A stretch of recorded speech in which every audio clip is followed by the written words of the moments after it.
Hello students, this is Ejaz of Maths Academy and I am Ansar sir. Today we are going to start a new topic. It is clauses. The topic is clause analysis. So it is clause analysis or we simply write clauses. So first of all we will see what a clause is. Hindi में it is called उपवाक्य. उपवाक्य. So a clause is a group of words. A clause is a group of words which has a subject and a predicate of its own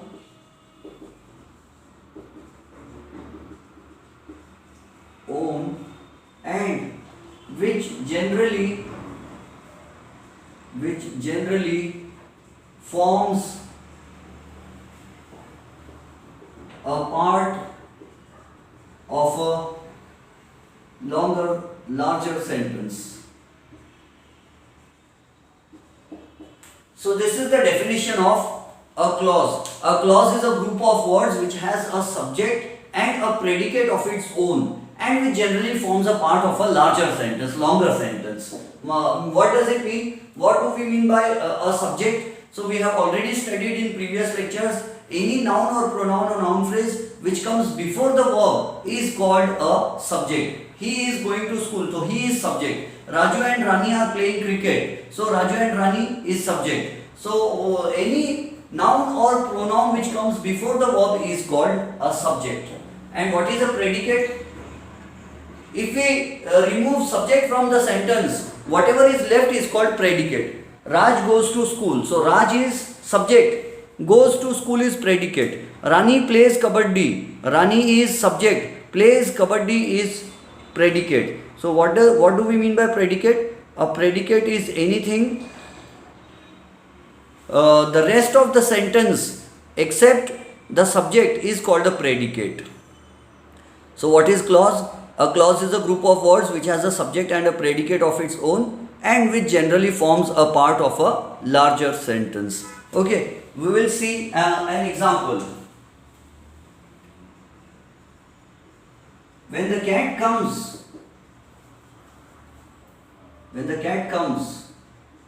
all the mice run away.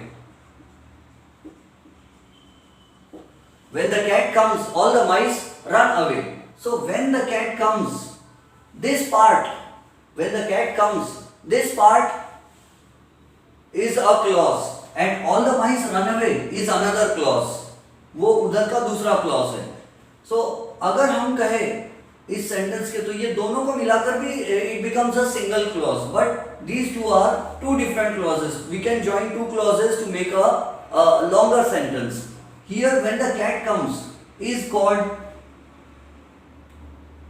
the dependent clause. The dependent clause. When the cat comes is called dependent clause. Why? Because it is dependent for the completion of its meaning. इसका meaning अधूरा है. अगर हम कहीं जाते हैं और किसी को कहते हैं do you know when the cat comes, जब वह बिल्ली आती है तो बोलेंगे हाँ क्या, उसके आगे तो बोलो कुछ. तो उसके आगे तो हमने कुछ बोला ही नहीं, तो बात अधूरी रहेगी. तो जो अधूरी बात वो होती है that is a dependent clause. वो डिपेंडेंट क्लॉज होता है, वो उपवाक्य होता है जिसका मीनिंग अधूरा होता है. All the mice run away, all the mice run away. This is called the independent clause. It is called the independent clause. इसको independent clause कहते हैं. What is the reason? Why is it called independent clause? The reason is कि अगर ये part नहीं भी हो, if a sentence does not contain the first part and if you only say the second part, all the mice run away, तो it becomes a meaningful sentence. अगर ये वाला जो है ये second वाला, it is a meaningful sentence. अगर हम ए को कैपिटलाइज कर देते उसके पहले कुछ भी नहीं लिखते और हम सिर्फ इतना बोलते all the mice run away full stop, तो क्या होगा? ये एक अपने आप में खुद एक सेंटेंस बन गया और इसका मीनिंग पूरा है, कंप्लीट मीनिंग है. तो जिसका मीनिंग कंप्लीट होता है उसको इंडिपेंडेंट क्लॉज कहते हैं. ये डिपेंड थोड़ी कर रहा. हम किसी को पूरा बात बोलना चाहे तो क्या होगा? व्हेन द कैट कम्स, अधूरी बात होगी, इसके आगे बोलना जरूरी, इसलिए ये डिपेंडेंट है. डिपेंडेंट क्लॉज किस पर डिपेंडेंट है? इंडिपेंडेंट क्लॉज पर डिपेंडेंट है dependent clause. The dependent clause is dependent on the independent clause for the completion of its meaning. अगर इसको अपना पूरा कंप्लीट मीनिंग करना है व्हेन द कैट कम्स, तो इसके आगे all the mice run away या कुछ और ऐसा बोलना जरूरी है, तो मीनिंग कंप्लीट होगा. सिर्फ हम किसी को इतना बोल देते व्हेन द कैट कम्स, तो बात पूरी नहीं होगी, अधूरी बात रहेंगी. तो जो अधूरी बात करने वाला होता है वो डिपेंडेंट क्लॉज होता है, और जो एक कंप्लीट सेंटेंस होता है मीनिंगफुल, उसको इंडिपेंडेंट क्लॉज बोलते हैं. ये इंडिपेंडेंट है, ये फर्स्ट पार्ट पे डिपेंड नहीं कर रहा है, इसको सिर्फ इतना भी बोल दिए all the mice run away, तो इसका मीनिंग कंप्लीट हो जाता है. अंडरस्टूड. तो इससे पता चला क्लॉजेस कितने टाइप्स के हैं. There are two types of clauses. So clauses are of two types. कौन कौन से दो क्लॉजेस हैं? तो first is called, we call it dependent clause, dependent clause, and the other is called independent clause. Independent clause. एक को dependent clause बोलते हैं हम और दूसरे को इंडिपेंडेंट क्लॉज बोलते हैं. डिपेंडेंट क्लॉज के लिए और क्या नाम है? तो dependent clause is also called subordinate clause. इसको सबऑर्डिनेट क्लॉज भी कहा जाता है. जिसका मीनिंग अधूरा रहता है वो सबऑर्डिनेट क्लॉज रहता है. और एंड फिर इंडिपेंडेंट क्लॉज को क्या कहा जाता है? तो it is also called the main clause. It is also called the main clause, और sometimes the principal clause. Principal, PAL, principal. Principal PAL का मतलब मेन होता है, इंपॉर्टेंट. स्कूल में प्रिंसिपल मेन होता है या प्यून मेन होता है? Principal clause. और sometimes very rarely it is also called superordinate clause. Superordinate clause. So ये subordinate है, ये superordinate है. सब यानी छोटा, सब इंस्पेक्टर, सब डिवीजन, सब फाइलम, सब यानी छोटा. तो ये सबऑर्डिनेट क्लॉज होता है जो डिपेंडेंट होता है, और जो भी सब होता है वो डिपेंडेंट होता है. The sub inspector, a sub inspector is dependent on the inspector, sub division is dependent on division. So वो उसका एक छोटा पार्ट होता है, डिपेंडेंट होता है. तो जो डिपेंडेंट है उसको सबऑर्डिनेट कहते हैं. ठीक है. So there are two types of clauses, the independent clause and the dependent clause. दिख रहा है आपको क्लियरली? Okay, all right. फिर after this we will see the types of dependent clause. Dependent clause के भी खुद अलग अलग तीन टाइप्स बेसिक है. What are these basic types? So these three types are the noun clause, the adjective clause, and the adverb clauses. Noun clause, adjective clause and adverb clauses. अब noun clause की भी अलग अलग types है. हमारे syllabus में only 5 types are given. Nearly we have to study 5 types. 1, 2, 3, 4, 5. Noun clause की कितनी टाइप्स पढ़ना है? 5 टाइप्स. Adjective clause की कितनी टाइप्स है? 3. Adjective clause की हम कितनी टाइप्स पढ़ेंगे? 3. And adverb clause की कितनी टाइप्स पढ़ेंगे हम? तो we will study 9 types. Only 9 types. Adverb clause की कितनी टाइप्स है? 9 टाइप्स है. So 9 different types of adverb clauses are there in English. So let's start with noun clause now. So we have seen कि clauses दो types के होते हैं. एक और एग्जांपल दो, आपको समझ में नहीं आया? If you work hard,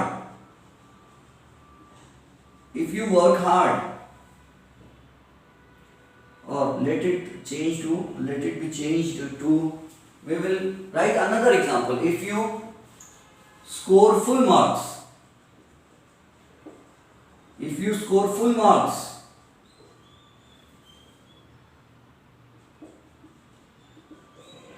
I will purchase you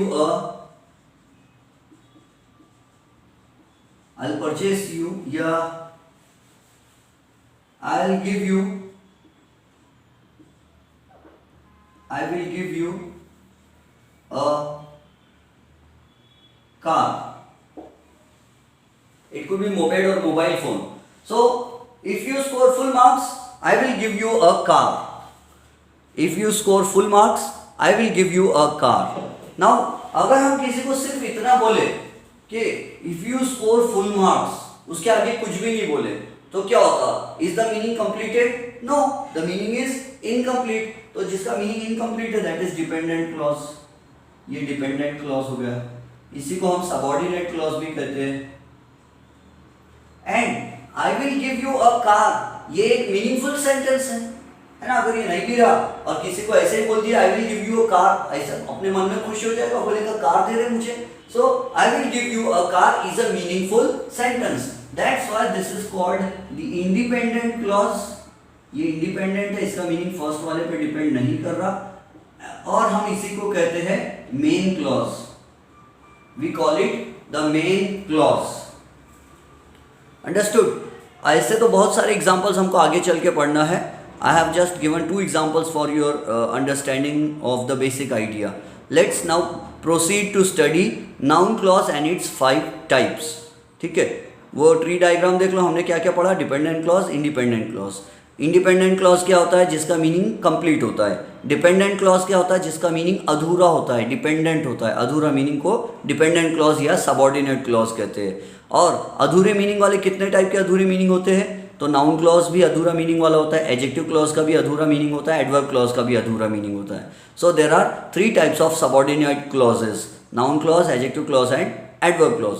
so we will first now study noun clause. Alright, so now we will study noun clauses. So the first is noun clause. What is the difference between a noun and a noun clause? Noun और noun clause में क्या difference है? तो remember, noun is generally a single word. एक noun यानी एक single word रहेगा, लेकिन नाउन क्लॉज जो रहेगा it will be a group of words, क्योंकि हमने पढ़ चुके हैं what is a clause. A clause is a group of words which has a subject and a predicate of its own. तो नाउन क्लॉज और noun में difference ये है कि नाउन एक सिंगल वर्ड रहता है और नाउन क्लॉज जो है वो ग्रुप ऑफ वर्ड्स रहता है। अगर मैं बोलूँ द हाउस, अगर मैं सिर्फ बोलूँ हाउस, तो हाउस एक नाउन हो जाएगा। अगर बोलूँगा द प्लेस वेयर, या कुछ और एग्जांपल हम देख सकते हैं। एडजेक्टिव क्लॉज के लिए देखो, एडजेक्टिव और एडजेक्टिव क्लॉज में क्या डिफरेंस है? She has a golden ring, तो गोल्डन क्या है? एडजेक्टिव है। गोल्डन एडजेक्टिव है, विशेषता है, विशेषण है, गोल्डन एडजेक्टिव है। अब इसको हम एडजेक्टिव क्लॉज बनाना है तो कैसे बनाएंगे? So that which is made up of gold, that which is made up of gold, इसको बोलते हैं। यहाँ डिफरेंस समझ में आ रहा है आपको? गोल्डन वर्ड क्या है? एडजेक्टिव है। गोल्डन यानी सुनहरा, सोने का बना हुआ, गोल्डन ये एडजेक्टिव है, ठीक है। And that which is made of gold, that which is made of gold, ये क्या हो गया? एक ही चीज को बताने के लिए हम क्या यूज कर रहे हैं? Group of words. 1 2 3 4 5 6, 6 वर्ड्स आ गए। गोल्डन बोल दिए तो एडजेक्टिव हो गया, और which is made of gold बोल दिए तो ये हो गया एडजेक्टिव क्लॉज। गोल्डन एडजेक्टिव और ये एडजेक्टिव क्लॉज है। तो मीनिंग समझ रहे हो आप? क्लॉज में और एडजेक्टिव में क्या हो रहा है? तो जब हम किसी एक चीज को एक ही वर्ड में बोल दे तो वो या तो नाउन हो सकता है, या तो एडजेक्टिव हो सकता है, या एडवर्ब हो सकता है। और उसी एक ही चीज को अगर हम ग्रुप ऑफ वर्ड्स में, यानी 4 5 6 7 10 20 जो भी कुछ वर्ड्स जोड़ कर उस चीज को डिस्क्राइब करे या एक्सप्लेन करे, तो वो हो जाता है क्लॉज। सो गोल्डन यानी एडजेक्टिव, विशेषण, गोल्डन, गोल्ड का बना हुआ। और अगर उसको पूरा एक्सप्लेन करे कि गोल्डन का मतलब क्या होता है, that which is made of gold, तो वो एडजेक्टिव क्लॉज हो जाएगा। अंडरस्टूड? वैसे नाउन का भी है। नाउन एक सिंगल वर्ड होता है और नाउन क्लॉज यानी क्या है? उसी चीज़ को अगर बहुत सारे शब्दों में बोला जाए तो it becomes a noun clause. तो एक ही वर्ड में बोले तो वो एक वर्ड हो गया, या तो एडजेक्टिव या तो नाउन होगा, और उसी को बहुत सारे वर्ड्स में समझाया जाए तो उसको क्लॉज कहते हैं। ठीक है, let us now start the first type. तो वैसे तो कोई डेफिनेशन पूछता नहीं है नाउन क्लॉज की क्या है, लेकिन हम शॉर्ट में लिख लेते हैं। ठीक है, a group of words which has a subject and a predicate of its own. Predicate का मतलब समझ गए ना, सेंटेंस में सब्जेक्ट के अलावा जो कुछ भी है, वर्ब है, ऑब्जेक्ट है, जो कुछ भी है, वो सबको मिला के प्रेडिकेट बोलते हैं। सब्जेक्ट के अलावा जो कुछ है वो प्रेडिकेट है। प्रेडिकेट पे फिर वर्ब, ऑब्जेक्ट वो सब आ जाता है। A group of words which has a subject and a predicate of its own and which performs the function of a noun, which performs the function of a noun,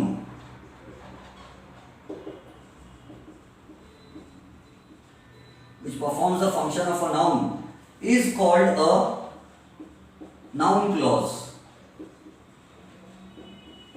ये definition है, never, it is never asked in any type of exam, almost never asked. 9th में, 10th में, 11th में, 12th में कभी नहीं पूछी जाती कि नाउन क्लॉज क्या है, डिफाइन करो। ये सब रहता है ये सिलेबस में। तो नाउन क्लॉज और नाउन में डिफरेंस क्या समझ गए? एक ही वर्ड में बोल दिए तो नाउन हो गया, है ना। अगर बोल दिया अंसार सर तो अंसार सर प्रॉपर नाउन हो गया, नाउन हो गया अंसार सर। लेकिन बोले वो जो एक टीचर है जो इंग्लिश पढ़ाते हैं और जो एजाज सर के छोटे, एजाज सर के बड़े भाई है और वो जो ऐसा है वैसा है वो रहते, उनको बोलते हैं, तो ये हो जाएगा नाउन क्लॉज। सिर्फ अगर बोल दिए कि अंसार सर तो ये हो गया नाउन, अंसार नाम लिख लिए तो दिस इज नाउन। लेकिन उसको अगर समझा रहे, अगर वर्ड्स में, ज्यादा वर्ड्स में बता रहे तो that will be noun clause. हाँ, लेकिन क्वालिटीज अगर एक्सप्लेन कर रहे हैं, ऐसे है वैसे है ये है वो है, तो एडजेक्टिव क्लॉज भी हो सकता है। चलो आगे बढ़ते हैं। तो nobody is going to ask these things to us. सबसे पहले हम पढ़ेंगे टाइप 1, नाउन क्लॉज की टाइप 1। कितनी टाइप्स पढ़ना है हमको? 5 टाइप्स। उनमें से फर्स्ट टाइप हम पढ़ने जा रहे हैं। And what is the name of the heading? What is the heading for the first type? It is noun clause as the object of the verb.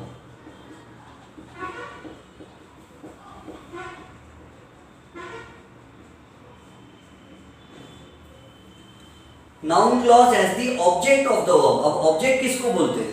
Any noun और pronoun और noun phrase और clause which comes after the verb, जो verb के बाद है, क्रियापद के बाद है, that is called the object. For example, अब देखो, अच्छा इससे पहले आप ये भी याद रख लो, before we proceed to study other things, subordinator या सबऑर्डिनेटिंग कंजंक्शन क्या होता है, ये भी आप ध्यान में रख लो। मैं एक साइड में लिख देता हूं। You have to remember these subordinators. इनको सबऑर्डिनेटिंग कंजंक्शंस भी कहते हैं, सबऑर्डिनेटिंग कंजंक्शंस और सबऑर्डिनेटर्स भी कहते हैं, सबऑर्डिनेटर्स। So these subordinating conjunctions or subordinators, you have to remember their names. All WH questions, all WH questions are called subordinators. What is a subordinator? Why is a subordinator? Where is a subordinator? Which is a subordinator? Who is a subordinator?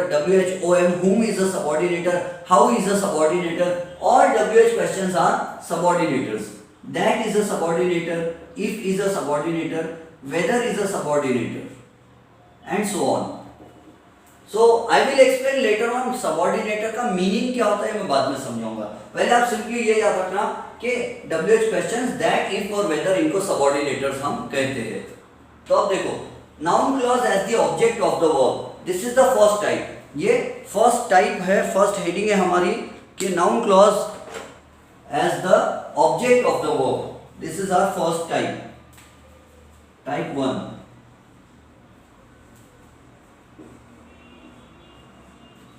Noun clause as the object of the verb. Example देखो इसका क्या है। Example number 1,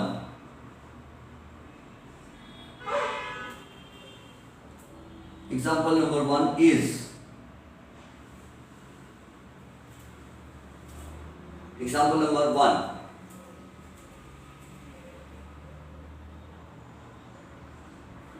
she believed that people are really good at heart.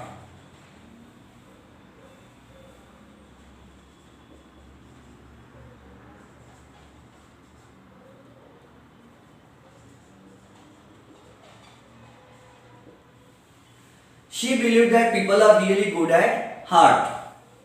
She believed that people are really good at heart. ऐसा example आएगा exam में और brackets में क्या लिखा रहेगा? So in the brackets it will be identify and name the clauses. Identify and name the clauses. Identify and name the clauses. ऐसा question होगा तो हमको क्या करना होगा? हम यहां लिखेंगे main clause. We will write main clause. Main clause किसे कहते हैं? जो मीनिंगफुल सेंटेंस होता है मोस्ट ऑफ द टाइम्स, जो जनरली मीनिंगफुल सेंटेंस होता है उसको कहते हैं मेन क्लॉज. तो हम लिखेंगे शी बिलीव्ड. शी बिलीव्ड ये मेन क्लॉज है, फुल स्टॉप नहीं लगाना उसके बाद. She believed is the main clause. अब सबऑर्डिनेट नाउन क्लॉज क्या होगा? Subordinate noun clause. तो जब भी हमको क्लॉज एनालिसिस करना है, पहचानना है, तो सबसे पहले एक वर्ड को ढूंढो जिसे कहते हैं सबऑर्डिनेटर. सबसे पहले कौन से वर्ड को ढूंढना है? सबऑर्डिनेटर को ढूंढना है किसी भी सेंटेंस में. और सबऑर्डिनेटर हमको मालूम है कौन सा वर्ड सबऑर्डिनेटर रहता है. All WH questions are subordinators. That, if, whether are subordinator. तो यहाँ पर क्या आया? दैट. और दैट क्या है? सबऑर्डिनेटर है. और जब भी सबऑर्डिनेटर के पहले कोई वर्ब आ जाए, सबऑर्डिनेटर के पहले कोई वर्ब आ जाए, यहाँ देखो ईडी लगा है. ईडी लगा है मतलब it is in the past tense. तो whether it is in the past tense और प्रेजेंट टेंस और future tense, we are not concerned with the tense of the verb. कौन सा टेंस है वो हम नहीं देखेंगे. हमको बस सबऑर्डिनेटर के पहले जब वर्ब दिख गया तो हम क्या करेंगे? सब्जेक्ट प्लस वर्ब जो रहेगा दोनों इसको लिखेंगे कि ये मेन क्लॉज है. शी बिलीव्ड, वो मानती थी. Full stop. मीनिंगफुल. तो सबऑर्डिनेटर के पहले वर्ब आ गया तो क्या करना? सब्जेक्ट और वर्ब को लिख देना और ये रहता है मेन क्लॉज. और सबऑर्डिनेटर प्लस उसके आगे जो कुछ भी है वो नाउन क्लॉज रहेगा. जैसे नाउन क्लॉज क्या रहेगा? That people are really good at heart. That people are really good at heart. This is the subordinate noun clause. Subordinate noun clause ये हो गया. That people are really good at heart. Done. तो इस तरह ये हमको पहचानना पड़ता है. मेन क्लॉज क्योंकि मीनिंगफुल है, शी बिलीव्ड, वो मानती थी. नाउन क्लॉज क्या है? That people are really good at heart. और सबऑर्डिनेटर जो है वो हमेशा सबऑर्डिनेट क्लॉज का हिस्सा होता है. और subordinator is always a part of the subordinate clause. वो मेन क्लॉज में नहीं आता. This is example number 1. I hope आपको समझ गया होगा. मैं आपको और एग्जाम्पल्स दूंगा, डोंट वरी. पहले ये नोट कर लो. You can pause the video and note down all the important points. You can pause the video and note down all the important points. All right. Now I will give you the next example, second example. The second example. The second example. Bhagavad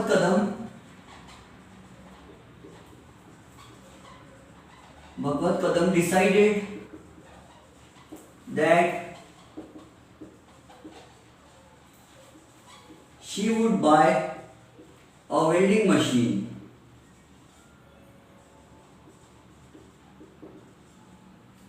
Bhagwat Kadam decided that she would buy a welding machine. So अब इसमें पहचान के बताओ main clause क्या होगा? Now we will not write. अब हम shortcut to success follow करेंगे. We will not write down the answer. हम शॉर्टकट फॉलो करेंगे. But in the exam you will have to write down the answer. मैं यहाँ पर क्या करता हूँ? देखो सबसे पहले I will look for the subordinator. That is the subordinator. अब सबऑर्डिनेटर से पहले क्या आया? डिसाइडेड आया. और डिसाइडेड क्या है? वर्ब है. ईडी लगा ना, पास्ट टेंस में वर्ब है. तो रिमेंबर पास्ट टेंस में आना जरूरी नहीं है. It can be in any tense. The only thing is that the subordinator must be preceded by a verb. So अब यहाँ पर हम क्या लिखेंगे? तो हम लिखेंगे, लिख देता हूँ, जाने दो. आंसर में वैसे अंडरलाइन करने वाला था बट एक बार लिख देता हूं मैं. सो मेन क्लॉज क्या है? मेन क्लॉज यहाँ. So the main clause is Bhagwat Kadam decided.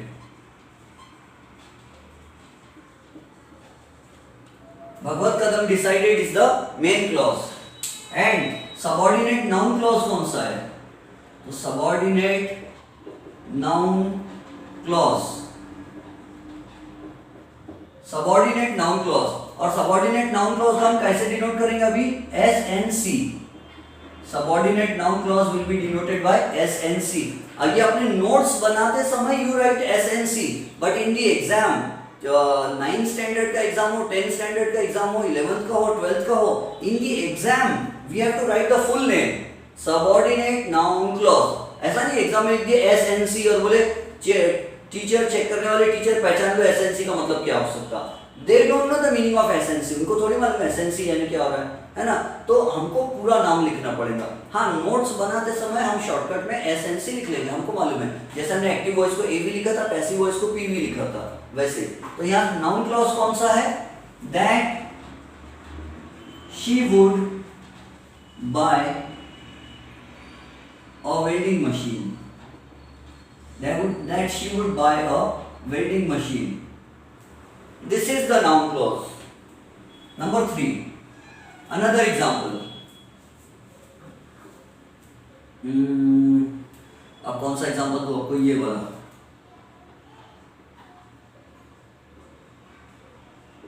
Ansar sir knows what you do in school.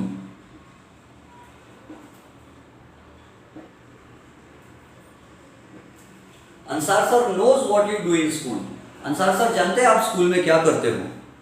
अब इसमें सबसे पहले सबऑर्डिनेटर ढूंढ के बताओ मुझे कहाँ है। Where is the subordinator? इस सेंटेंस में सबऑर्डिनेटर क्या है? हाँ, very good. What is the subordinator? हमने बोला था all WH questions if whether and that are subordinator. तो ये WH क्वेश्चन और WH क्वेश्चन को सबऑर्डिनेटर कहते हैं। और उससे पहले ये क्या आया? नोज। और नोज क्या है? वर्ब है ये तो। नो में एस लगा, वर्ब में नोज है ना। इसका past tense KNEW knew, third form KNOW known. So यहाँ लिखेंगे हम। अब देखो इसको शॉर्टकट में लिखता हूँ। I will not write down the entire sentence, time waste होता है और इंक भी वेस्ट होती है। हम उसको बचत खाते में लिखेंगे।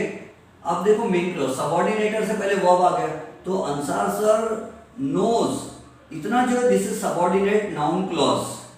इसको क्या बोलेंगे? Ansar sir knows is subordinate noun clause. And what you do in school, this is called the Ansar sir knows is called the main clause. By mistake मैंने वो बोल दिया। Ansar sir knows, Ansar sir जानते हैं, उनको मालूम है। This is a meaningful sentence, ये main clause है। Ansar sir knows is main clause। और What you do in school, subordinator plus उसके आगे जो कुछ भी है, तो ये रहेगा subordinate noun clause. Ansar sir knows is main clause, what you do in school is subordinate noun clause. Done. The fourth example, फिर आपको भी प्रैक्टिस के लिए एग्जांपल्स दूंगा, डोंट वरी। फिर उसके बाद मैं लिखता हूं This example, which is example number 4, is from Renan Martin. Renan Martin का example दे रहा हूँ आपको मैं। Can you tell who wrote Shakuntala?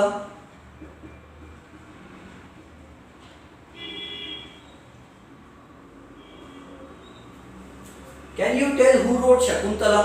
क्या आप बता सकते हो शकुंतला किसने लिखा? Actually Shakuntala is the name of I think a play, एक ड्रामा है ये, संस्कृत ड्रामा है। I think it is a play written in the Sanskrit language. So can you tell who wrote Shakuntala? अब इसमें मेन क्लॉज कहाँ? सबसे पहले सबऑर्डिनेटर बताओ कहाँ है। सो सबऑर्डिनेटर कहाँ है? Who is the subordinator? Who क्या है? सबऑर्डिनेटर है। टेल क्या है? वर्ब है ना। टेल, टोल्ड, टोल्ड, तो सबऑर्डिनेटर के पहले वर्ब आ गया, तो हम क्या लिखेंगे? Can you tell is the main clause. Can you tell को क्या बोलेंगे? Main clause. और who wrote Shakuntala is subordinate noun clause. ठीक है, this is subordinate noun clause, subordinate noun clause. Understood? One more thing, एक और चीज याद रखना है आपको कि इन In modern English, articles, conjunctions and prepositions are generally not used. यानी ये जो subordinators है, जो subordinating conjunctions है, कभी कभी ये अंडरस्टूड होते हैं, ये दिए हुए नहीं रहते. जैसे कि रेनन मार्टिन ने एक एग्जांपल दिया है. वो एग्जांपल क्या है? तो वो एग्जांपल है आई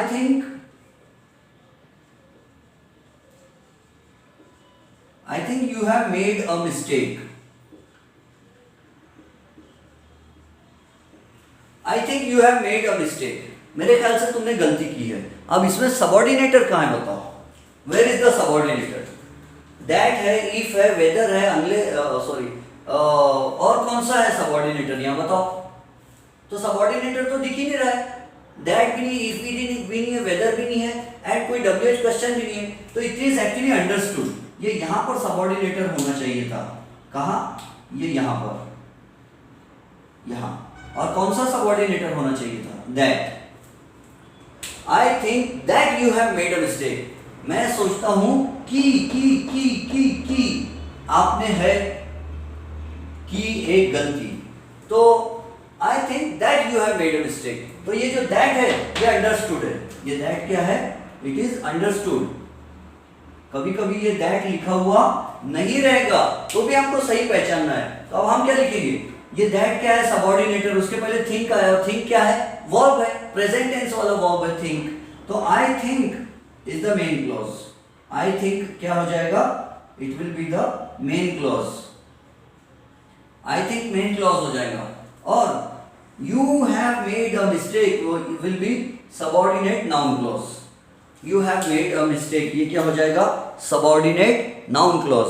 अब मैं आपको इस टाइप के क्वेश्चंस होमवर्क के लिए देता हूं.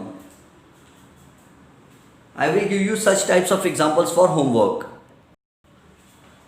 See, homework for you is, कितने examples हो गए थे? 5. Example number 6. This is also from Renan Martin. Do whatever you like. Do whatever you like. Renan Martin is one of the most famous books of English grammar. Do whatever you like. Number 7. Do you know that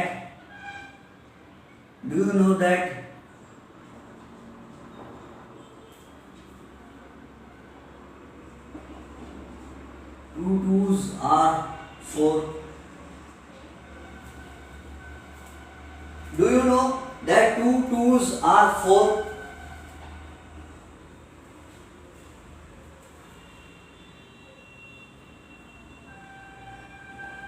Example number 8.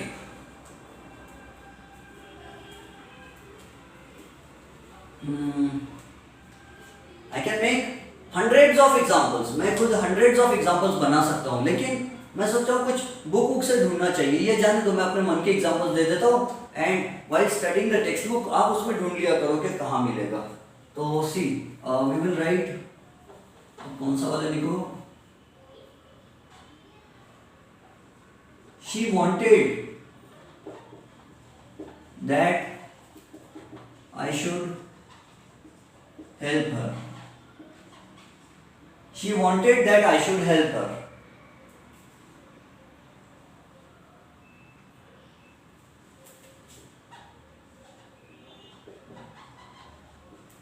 They said the girl was mad. They said the girl was mad. अब इसमें सबऑर्डिनेटर understood है, समझ जाना कहाँ है. Number 10.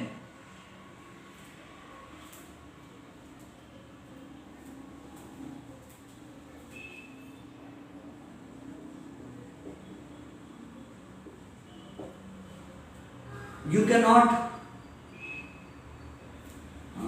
क्या लिखो? You cannot do what I can do.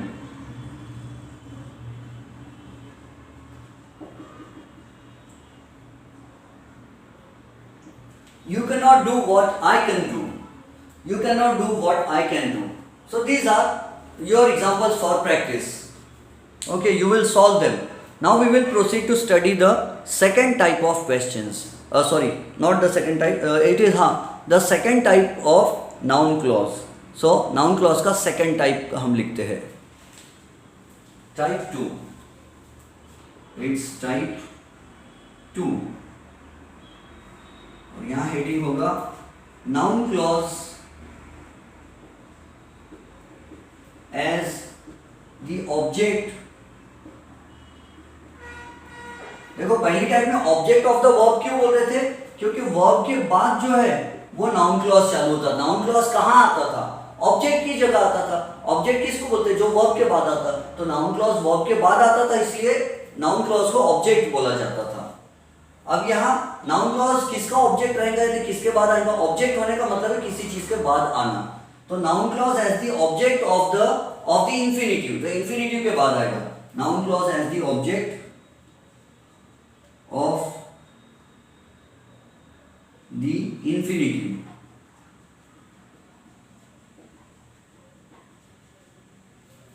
Infinitive. अब शॉर्ट में समझ जाओ कि इंफिनिटिव का मतलब क्या है. इंफिनिटिव का हम मीनिंग लिखते हैं इजी लैंग्वेज में, TO2 प्लस वर्ब का first form. TO2 plus the present tense of the verb is called infinitive. अब इसका देखो example number 1. Example number 1, the first type. यहां नाउन क्लॉज क्या रहेगा, ऑब्जेक्ट ऑफ द इंफिनिटिव रहेगा, यानी सबऑर्डिनेटर से पहले इंफिनिटिव आएगा. सबऑर्डिनेटर से पहले क्या आएगा, इंफिनिटिव आएगा. इंफिनिटिव यानी TO2 plus verb.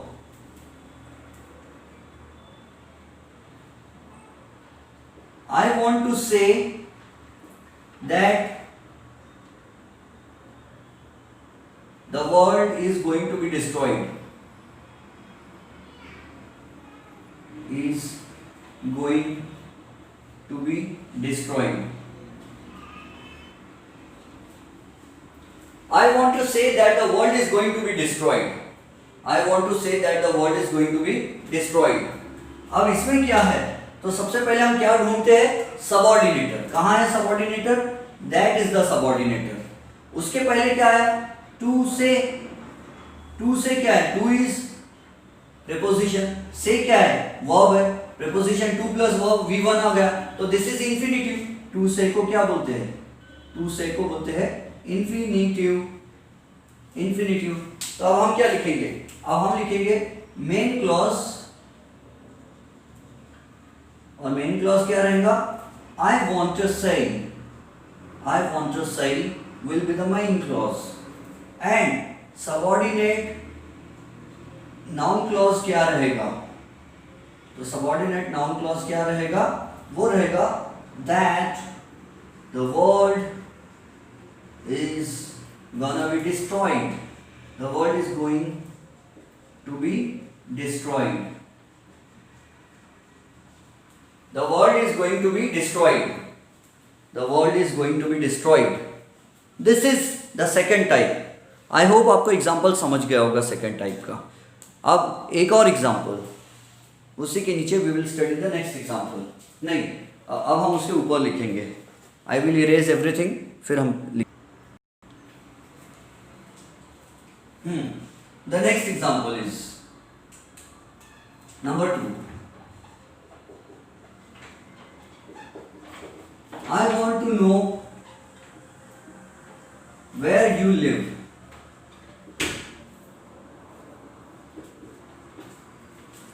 I want to know where you live.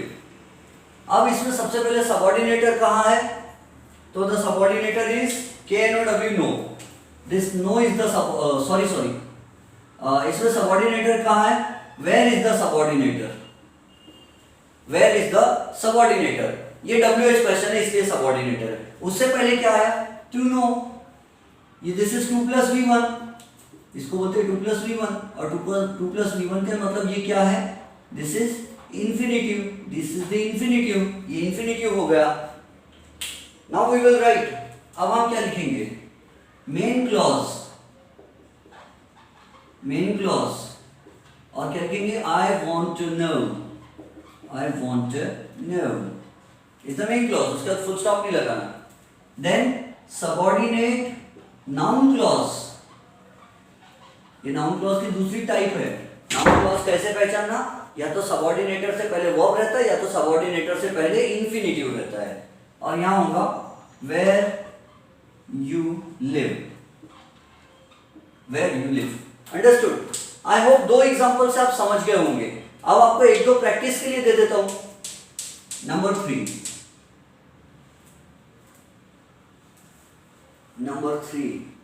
सो ऐसे एग्जांपल्स आपको प्रैक्टिस के लिए दे देता हूं, होमवर्क तो हो जाएगा, हमारा टाइम भी कंप्लीट होता आ रहा है। हाँ, the next example, he wanted to buy whatever he could. He wanted to buy whatever he could.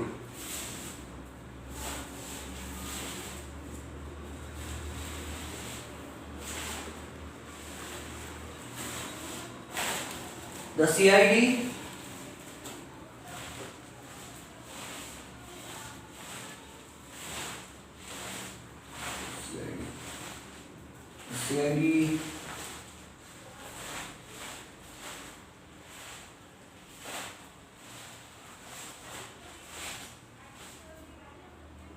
went there.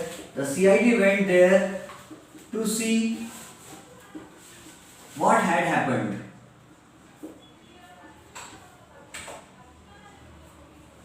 The CID went there to see what had happened. Okay, so you have these only as examples. We will stop here. Have a nice day. Stay at home. COVID-19 is increasing everywhere by leaps and bounds. So please try to stay at home. Alright, have a nice time. Enjoy studies.